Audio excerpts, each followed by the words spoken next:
Assalamualaikum warahmatullahi wabarakatuh. Saya akan menjelaskan tentang karakteristik media pembelajaran.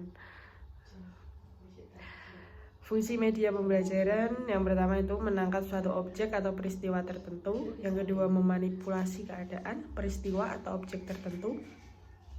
Dan yang ketiga kesempatan belajar yang lebih merata. Dan yang terakhir itu pengajaran lebih berdasarkan ilmu. Yang kedua nilai media pembelajaran. Yang pertama itu media dapat mengatasi keterbatasan pengalaman yang dimiliki siswa. Yang kedua, media dapat mengatasi batas ruang kelas. Ketiga, media dapat memungkinkan terjadinya peserta dengan lingkungan.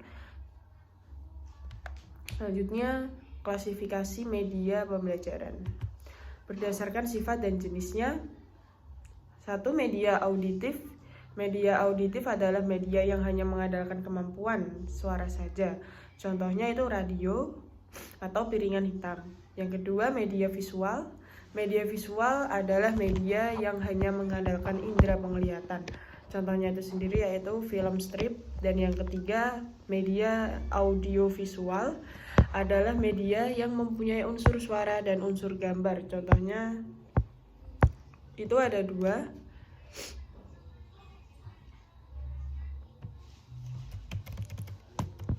Audiovisual diam itu film bingkai suara, audiovisual gerak.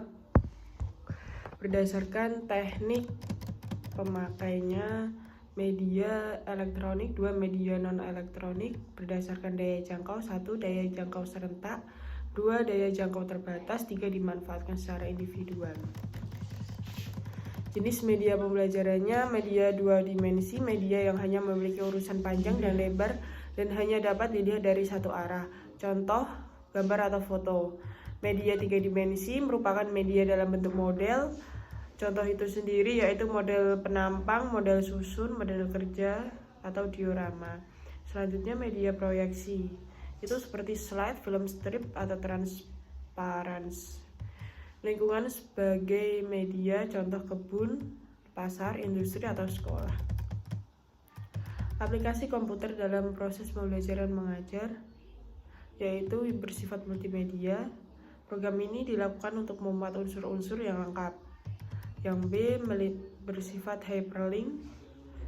Icon-icon dalam komputer atau berbagai jenis data dapat dikoneksikan dengan icon atau data yang lain, baik dalam satu file maupun antar file. Yang ketiga ada full screen. Hasil pengolahan data untuk presentasi dapat ditampilkan dalam ukuran tampilan layar yang besar, karena dalam presentasi menghendaki penyajian pesan yang jelas dan mampu memvisualisasikan detail objek, maka perlu disajikan dalam ukuran yang besar. Media sebagai sumber belajar adalah suatu proses yang mengolah sejumlah nilai untuk konsumsi oleh setiap anak didik. Nilai itu tidak datang dengan sendirinya, tetapi terambil dari berbagai sumber. Sumber belajar yang sesungguhnya banyak sekali di mana-mana, di sekolah bisa, di pusat kota, atau di pedesaan. Prinsip-prinsip pemilihan media itu ada 3. Yang pertama tujuan pemilihan, yang kedua karakteristik media pengajaran, dan yang ketiga itu alternatif pilihan. Prinsip-prinsip penggunaan media itu ada 4. Yang pertama itu menentukan jenis media dengan tepat, yang kedua menetapkan atau memperhitungkan subjek dengan tepat, dan yang ketiga menyajikan media dengan tepat, yang terakhir yaitu menempatkan atau memperlihatkan media pada waktu itu, tempat, dan situasi yang tepat. Faktor-faktor pemilihan media pembelajaran itu ada 6. Yang pertama itu objektivitas, yang kedua ada program pengajaran, yang ketiga sasaran program, yang keempat situasi dan kondisi, yang kelima kualitas teknik, dan yang terakhir yaitu keefektifan dan efisiensi penggunaan. Selanjutnya ada kriteria pembelian media pembelajaran, yang itu ada 6. Yang pertama itu ketepatannya, yang kedua dukungan terhadap isi bahan pelajaran, yang ketiga kemudahan memperoleh media, keempat keterampilan guru dalam menggunakan, kelima tersedianya waktu untuk menggunakannya, dan yang terakhir yaitu sesuai dengan taraf berpikirnya siswa. Terima kasih.